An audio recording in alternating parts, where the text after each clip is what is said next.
మీద నుంచి ఐఎండ్పిఆర్ లేకపోతే డిఏవిపి ఆమోదించిన పత్రికలు ప్రసార సాధనాలు వాళ్ళు ఇచ్చే ఐడి కార్డులు ఉన్నోళ్ళు జర్నలిస్ట్లా ఎవడు పడితే వాడు ఏదో ఒక ట్యూబ్ పెట్టుకొని మమ్మల్ని ఇష్ట రాజ్యంగా అధ్యక్ష ప్రజా జీవితంలో ఉన్నాం కాబట్టి నిజంగా ఓపిక పడుతున్నాం అధ్యక్ష. రక్తం మరుగుతుంది.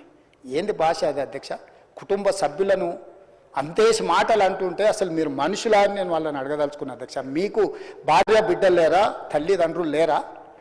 మీ అమ్మనో నీ చెల్లినో నీ భార్యనో ఈ రకంగా మాట్లాడితే నువ్వు ఇంతవా అని నేను అడుగుతున్నా. ట్విట్టర్లో పెట్టినోని అరెస్టును ఖండించినోని నా భార్య నా బిడ్డను తిడితే నాకు నొప్పి అవుతుంది, కానీ నీకు ఒక ఆడపిల్లను అవమానిస్తుంటే నీకు నొప్పి కావా? ఏ సంస్కృతిలో ఉన్నారని నేను అడుగుతున్నా అధ్యక్ష.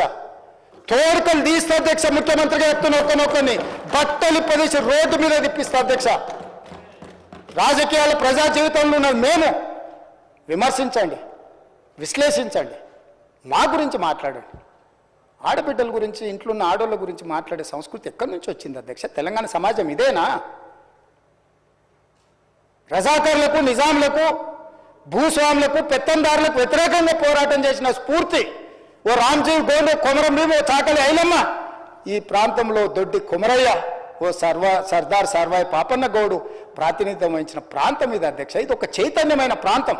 ఈ చైతన్యమైన ప్రాంతంలో ఎదిరించి నిలబడ్డాడు మునగాడు. ఆధిపత్యాలకు వ్యతిరేకంగా నిలబడి కొట్లాడిన గడ్డ ఇది. ఈ సంస్కృతిని మొత్తం సర్వనాశనం చేసి ఒక విష సంస్కృతిని నోటికొచ్చింది మాట్లాడి వాటిని పోస్టు చేయించి ఏం పైశాచిక ఆనందం అని నేను అడుగుతున్నా అధ్యక్ష. వాళ్ళు తిట్టిన తిట్లకు నా పేరు తీసి మీ పేరు రాసుకోండి. ఆడ మీకు అన్నం తినబుద్ధి అవుతుందో నేను చూస్తా. తెలంగాణ రాష్ట్ర ముఖ్యమంత్రి అయితే బలహీనం అయిపోయినట్ట అధ్యక్ష? అట్లా అనుకుంటుర్రా? ఓపిక పట్టిన అధ్యక్ష, నేను మర్యాదకుంటున్నా. మీకు ఎంతమంది ఉన్నారో తెలియదు. నాకు చికాకు వచ్చిందని తెలిస్తే లక్షలాది మంది పిల్లలు రోడ్డు మీదకి వచ్చి బట్టలిప్ప తీసుకొడతారు అధ్యక్ష ఒక్కడినొక్కడిని. నేను వద్దంటున్నా కాబట్టి, చట్టాన్ని గౌరవిస్తా కాబట్టి, చట్టాల పట్ల, శాసనాల పట్ల, ఈ భారత రాజ్యాంగం పట్ల మాకు సంపూర్ణమైన విశ్వాసం, నమ్మకం ఉంది కాబట్టి ఏమనుకుంటూ ఊరుకుంటున్నాం అధ్యక్ష. అది మా చేతగాని తనం కాదు.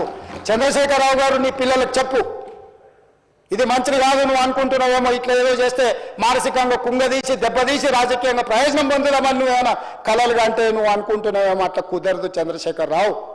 నేను చెప్పదలుచుకున్నా, హద్దు దాటితే, మాట జారితే దాని ఫలితం ఎట్లుంటుందో అనుభవిస్తారని నేను చెప్పదలుచుకున్నా అధ్యక్ష. పదవి ఎంతకాలం ఉంటుందని కాదు, ఎట్లా ఉన్నామనేదాన్ని నేను లెక్క కడతా అధ్యక్ష. ఆత్మగౌరవం చంపుకొని పదవి కోసం లాలూచిపడి దిగజారే రాజకీయాలు నేను చేయను అధ్యక్ష. ఉన్నంత కాలమే ఉంటా, నిటారుగా ఉంటా, నికార్సుగా ఉంటా. ఏది పడితే అది మాట్లాడితే ఇక నుంచి ఊరుకొని నేను చెప్పదలుచుకున్నా. మీరు అనుకుంటున్నాం ఏది పడితే అది బాగా మాట్లాడితే చెల్లిపోద్ది, లేకపోతే కోర్టుకు పోతే బెయిల్ వస్తుంది, లేకపోతే ఈడిపోతే అది వస్తుంది, ఆడిపోతే ఇది వస్తుంది, మానసికంగా మమ్మల్ని దెబ్బతీసి ప్రయోజనం పొందాలని. అవసరమైతే చట్టాన్ని సవరించే పని అని చేస్తాం. ఏం భాష అధ్యక్ష? ఒకసారి మీరు చూడండి అధ్యక్ష.